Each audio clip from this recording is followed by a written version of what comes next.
Digital மியூல்னா என்னன்னா, நீ என்ன ஏது நீங்களாக நேரடியாக கட்ட வேலைகள் எதுவும் செய்றதில்ல. நீங்க ஒரு வங்கி கணக்கை ஓப்பன் பண்ணிக் கொள்ளுங்கள்.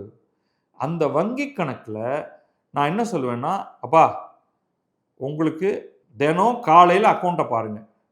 அதுல ஒரு ரூ. 50,000 வந்து விழும். ஏன் என்னன்னுலாம் கேட்கக்கூடாது. ரூ.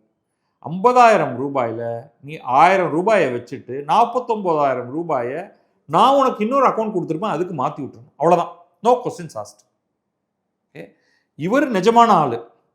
இவருக்கு பேங்க்ல கேஒய்சி அது இதெல்லாம் குடுத்திருப்பாரு. இவருக்கும் எல்லாம் இருக்கும். அவருக்கு 50,000 வரும். அவர் இன்னொரு அக்கவுண்ட்க்கு 49,000 உடனே அனுப்பிறணும். வந்த உடனே அனுப்பிறணும். திரும்ப அத பிடிச்சு பேங்க் வந்து அத ரிவர்ஸ் பண்றதுக்குள்ள நீங்க 50,000 வந்துச்சுன்னா 49,000 அனுப்பிட்டீங்கன்னா ரூ. 1,000 உங்களோடது. அப்போ ஒரு நாளைக்கு ரூ. 1,00,000 வந்ததுன்னா ரூ. 2,000 ரூ. 10,00,000 வந்ததுன்னா ரூ. 20,000 ரூ. 1,00,00,000 வந்ததுன்னா அப்படியே நீங்க கணக்கு போட்டுங்க. ஸோ உங்களுக்கு கணிசமான ஒரு சைடு பிசினஸ் இது. நீங்க தான் டிஜிட்டல் மியூல்.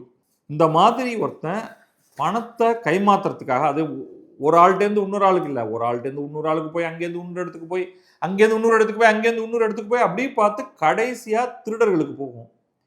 திருடர்கள் அந்த பணத்தை எடுத்துட்டு அந்த அக்கௌண்ட்டை க்ளோஸ் பண்ணிட்டு போயிடுவாங்க. நீங்க அவங்கள போய் பிடிச்சி அவன் யாரு, அவன் போட்டோ என்ன அப்படிங்கிறதெல்லாம் பார்க்கறதுக்குள்ள உங்களுக்கு வந்து ரொம்ப கஷ்டமாக இருக்கும். இதெல்லாம் ட்ராக் பண்ணலாம். பட் கடைசியா எங்க பிரச்சனை இருக்கும்னா, அவன் ஒழுங்கான கேஒய்சி கொடுத்துருக்க மாட்டான். ஆனால் எங்கேயோ ஒரு இடத்துல இந்த வங்கிகள்லேயே யாராவது ஒரு உள்கையை வைத்துக்கொண்டு இந்த கெட்டவர்கள் வந்து அக்கௌண்ட்ஸ் வேண்டிய அளவுக்கு ஓப்பன் பண்ணி வச்சிருப்பாங்க.